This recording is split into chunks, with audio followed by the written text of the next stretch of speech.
উচ্চতর গণিতের ম্যাট্রিক্স ও নির্ণায়কের আরো একটি ক্লাসে সবাইকে স্বাগতম। আজকে আমরা বিপরীত ম্যাট্রিক্স এবং একঘাত সমীকরণ সমাধান করা শিখব। চলো ক্লাসটি শুরু করা যাক।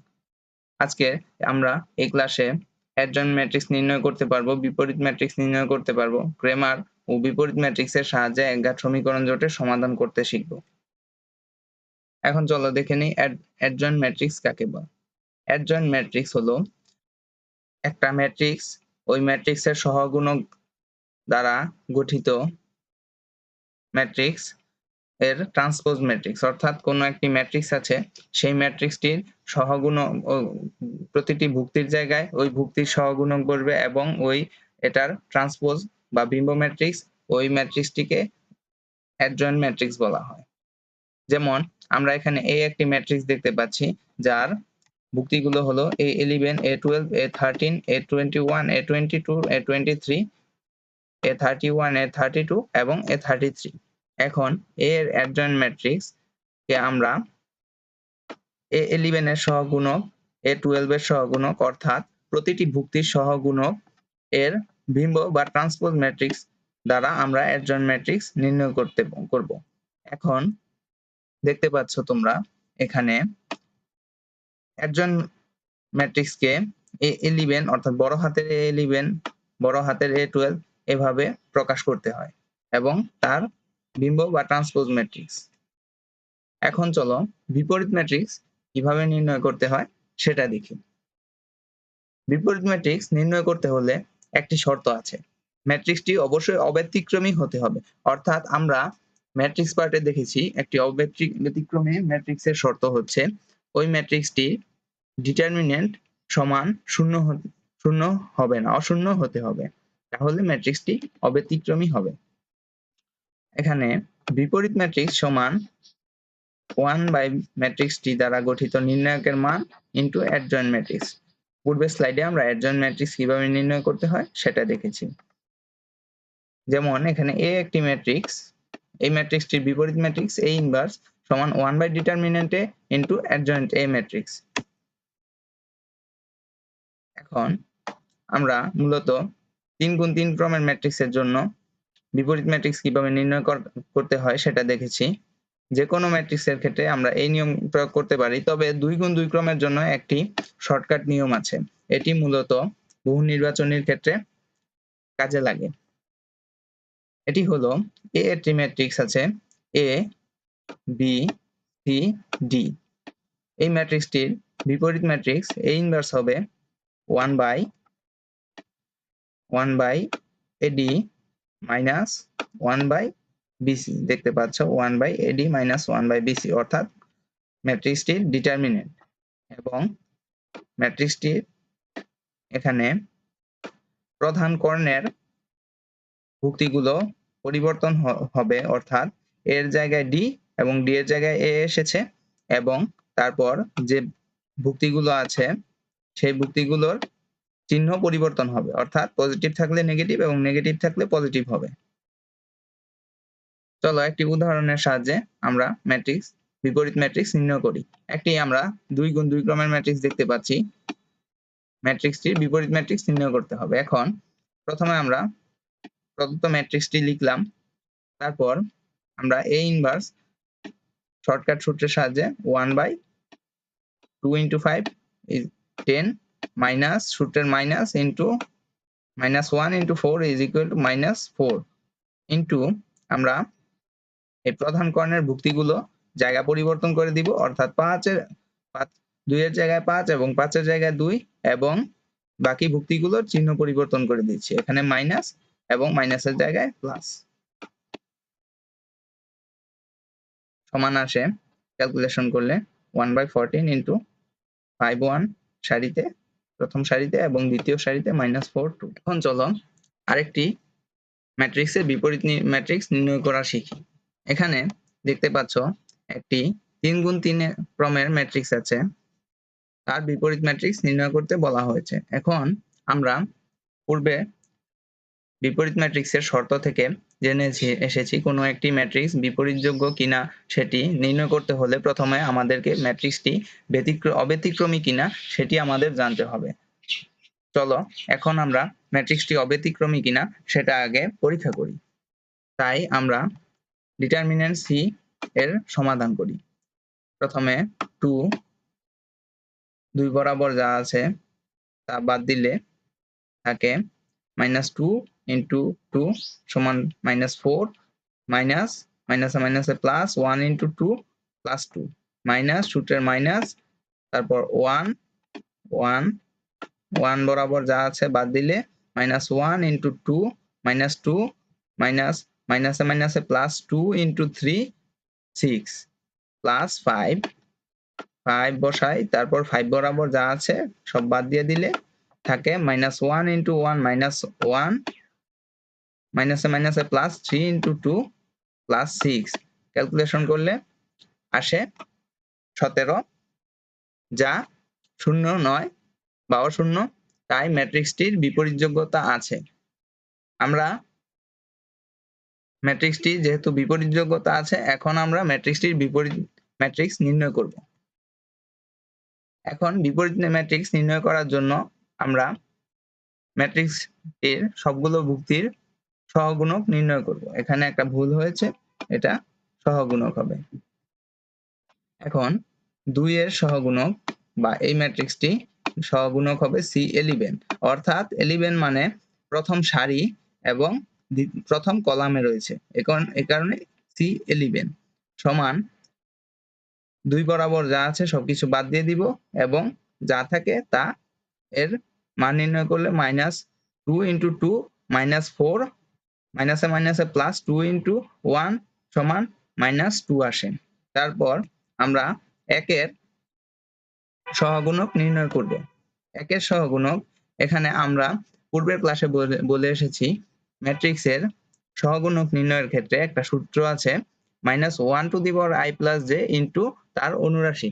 এখন আমরা তার পরিবর্তে আরেকটা সূত্র শিখেছি, সেখানে প্রথমটা প্লাস, তারপর মাইনাস, তারপর প্লাস, তারপর মাইনাস, এভাবে প্রত্যেকটি চলতে থাকবে। এখন আমরা প্রথমটি প্লাস, তারপর একটা মাইনাস, এখন অনুরাশিগুলো বসিয়ে দিয়েছি, তারপর ক্যালকুলেশন করলে -4 আসে। একইভাবে আমরা বাকি সহগুণকগুলো বের করব।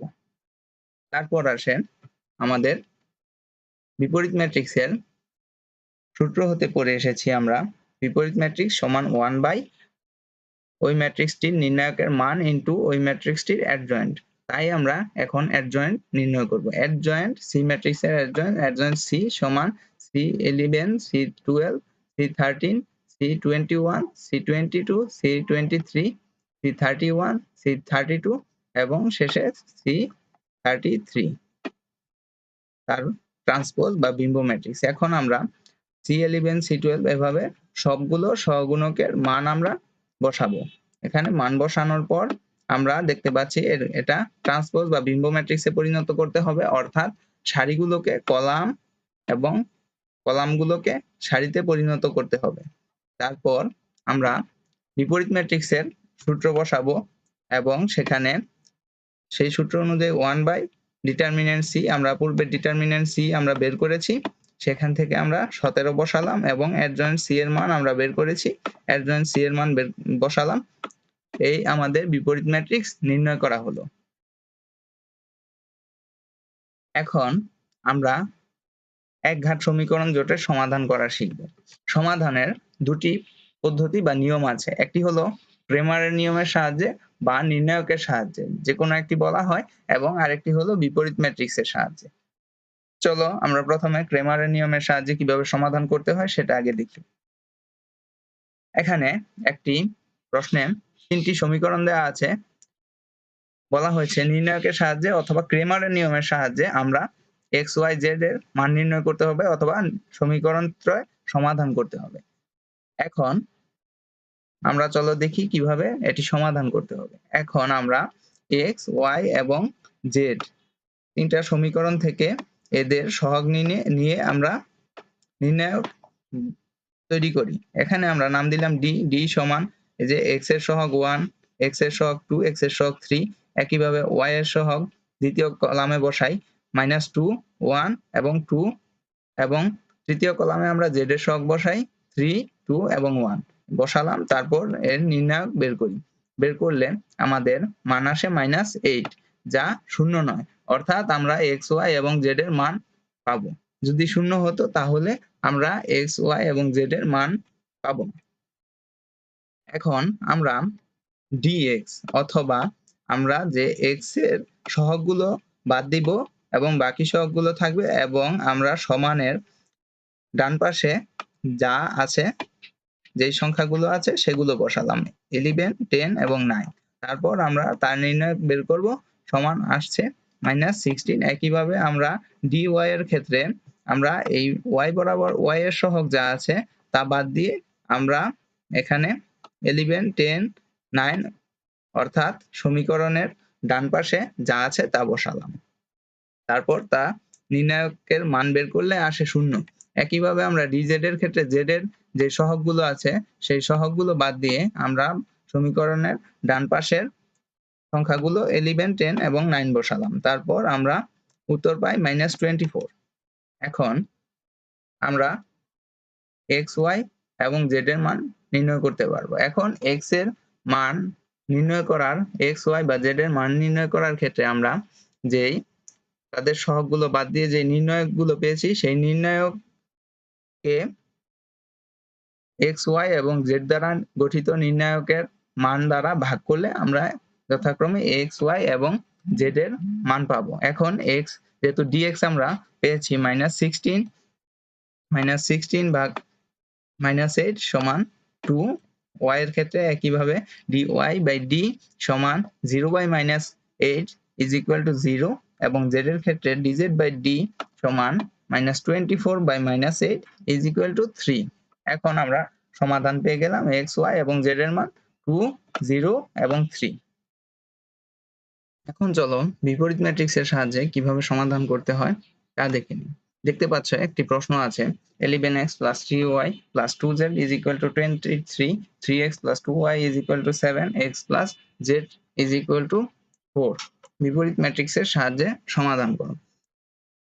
এখানে প্রথমে আমরা সমীকরণ জোটকে ম্যাট্রিক্সে প্রকাশ করব। ম্যাট্রিক্সে প্রকাশ করার ক্ষেত্রে আমরা x, y এবং z এর x এর সহগগুলোকে আমরা প্রথম কলামে বসাবো, y এর সহগগুলোকে আমরা দ্বিতীয় কলামে বসাবো। এখানে একটা জিনিস তোমরা দেখতে পাচ্ছ, z বরাবর আমি ফাঁকা রেখেছি এবং তৃতীয় সমীকরণের ক্ষেত্রে y বরাবর ফাঁকা রেখেছি, এখানে শূন্য হবে। এভাবে রাখলে ম্যাট্রিক্সে প্রকাশ করার ক্ষেত্রে সুবিধা হয়। অথবা মাঝে মধ্যে এখানে যদি একটা z থাকে তাহলে আমরা y এর সহগ হিসাবে 1 ধরে নেই মাঝে মধ্যে। এই কারণে আমরা যদি এখানে একটু ফাঁকা রাখি তাহলে আমাদের ম্যাট্রিক্সটি ম্যাট্রিক্সে প্রকাশ করতে সহজ হয়। তারপর z এর সহগ 0, 2, 0 এবং 1, এবং একটি কলাম ম্যাট্রিক্সে আমরা x, y, z বসাই এবং আরেকটি কলাম ম্যাট্রিক্সে আমরা যে সমীকরণের ডান পাশে যে সংখ্যাগুলো রয়েছে অর্থাৎ 23, 7 এবং 4 বসাবো। তারপর আমরা এই ম্যাট্রিক্সটাকে আমরা যথাক্রমে a, x এবং b ধরবো। তাই আমরা লিখতে পারবো x is equal to b, বা x সমান আমরা a ইনভার্স b। এখানে আমরা a ইনভার্সটি আমাদের b এর আগে লিখতে হবে, অন্যথায় আমাদের বিপরীত ম্যাট্রিক্স মানে সমাধান নির্ণয় করা সম্ভব হবে না। এখন আমরা a এর বা যে আমরা বর্গ ম্যাট্রিক্সটি নির্ণয় করেছি এই ম্যাট্রিক্সটির নির্ণায়কের মান বের করব। সেক্ষেত্রে 11 বরাবর যা আছে সব কেটে দিব, 11 লিখব, এবং 2 × 1 0 × 0 সমান 2 - 0, 3 বরাবর যা আছে কেটে দিলে 3 × 1 3, 1 × 0 3 - 0, আবার প্লাস 2 বরাবর যা আছে কেটে দিলে 3 × 0 0, এবং 2 × 1 -2 সমান আমাদের উত্তর আসে 9। এখন আমরা এই A ম্যাট্রিক্সটির আমরা প্রতিটি ভুক্তির সহগুণক বের করব। সহগুণক বের করার নিয়ম আমরা পূর্বের ক্লাসে শিখেছি। এক্ষেত্রে আমরা A11 এর ক্ষেত্রে বা 11 এর সহগুণক, এই সহগুণক আমরা এই বরাবর 11 বরাবর যা আছে বাদ দিয়ে দিলে থাকে 2 এবং 1, 2 0 0 1 এটি থাকে, এটি সমাধান করলে আসে 2, এবং A12 অর্থাৎ আমরা পূর্বে বলে এসেছি প্রথমে একটা সূত্র আছে -1 to the power I plus j, অথবা আমরা প্রথমটি যদি প্লাস দেই, তারপরটি মাইনাস, তারপরটি প্লাস, তারপরটি মাইনাস, এভাবে আমরা দিতে থাকবো। সেক্ষেত্রে প্রথমটি প্লাস আছে, তারপর আমরা মাইনাস দিলাম, তারপর 3 বরাবর যা আছে বাদ দিলে আমাদের থাকে 3101, এটিকে ক্যালকুলেট করলে আসে 3। একইভাবে আমরা বাকি সহগুণকগুলো নির্ণয় করব। তারপর আসে বিপরীত ম্যাট্রিক্স। তারপর আমরা এই ম্যাট্রিক্সটির বিপরীত ম্যাট্রিক্স নির্ণয় করব। সেক্ষেত্রে বিপরীত ম্যাট্রিক্স আমরা পূর্বের অঙ্কটিতে দেখে এসেছি কিভাবে বিপরীত ম্যাট্রিক্স নির্ণয় করতে হয়, 1 by determinant A into adjoint A. সেক্ষেত্রে আমরা অ্যাডজয়েন্ট এ অর্থাৎ ওই ম্যাট্রিক্সটির সহগুণক দ্বারা গঠিত ম্যাট্রিক্সের বিম্ব ম্যাট্রিক্স, এখানে আমরা সহগুণকগুলো বসালাম এবং সেটিকে বিম্ব ম্যাট্রিক্সে রূপান্তর করলে আসে 1/9 এবং এই ম্যাট্রিক্সটি 1/9 into 2 minus 3 minus 2 minus 3 9 3 minus 4 6 13। এখন আমরা পূর্বের স্লাইডটিতে একটু যাই। পূর্বের স্লাইডে আমরা একটা ম্যাট্রিক্স ত্রয়কে a x এবং b ধরেছিলাম এবং আমরা একটা সমীকরণ পেয়েছিলাম x সমান a ইনভার্স b। এখন আমরা সেই সমীকরণ অনুযায়ী আমরা x সমান a ইনভার্স অর্থাৎ এখানে a ইনভার্স এর মান বসালাম এবং b এর মান আমরা পূর্বে 23 7 4 পেয়েছিলাম। এখন আমরা ম্যাট্রিক্স দ্বয়কে অর্থাৎ a ইনভার্স এবং b ম্যাট্রিক্স দ্বয়কে গুণ করব। গুণ করলে আমরা আমাদের কাঙ্ক্ষিত x এর মান পেয়ে যাব এবং সেটি থেকে আমরা x y এবং z এর মান পাবো, অর্থাৎ সমীকরণটার সমাধান হবে। এখন চলো ম্যাট্রিক্স দ্বয় গুণ করি। গুণ করতে গেলে 2 into 23 minus 3 into 23 minus 3 into 7 minus 3 into 7 minus 4 into minus 4 এই বসালাম। তারপর minus 3 into 23 minus 3 into 23 plus 9 into 7 9 into 7 6 into 4। তারপর এই minus 2 into 23 minus 2 into 23 3 into 7 3 into 7 তারপর 13 into 4 এই 13 into 4 বসালাম। তারপর আমরা গুণ এবং যোগ বিয়োগ করলে আমরা পাই 1/9 into 9 18 27 এবং এই কলাম ম্যাট্রিক্সটি থেকে আমরা যদি 9 কমন নেই তাহলে আমরা এই এখানে একটা 9 কমন নিলে নিচে 9 আছে, 9 9 কাটা এবং আমাদের থাকবে 1 3 1 2 3। আবার আমরা x সমান ধরে নিয়েছিলাম x y z, এক্ষেত্রে আমরা x সমান ম্যাট্রিক্সের যে সমতা পড়েছিলাম প্রথম ক্লাসে সেখান থেকে আমরা x সমান 1 y সমান 2 এবং z সমান 3 লিখতে পারি। এই ছিল আজকের ক্লাসে। ধন্যবাদ সবাইকে এতক্ষণ সাথে থাকার জন্য।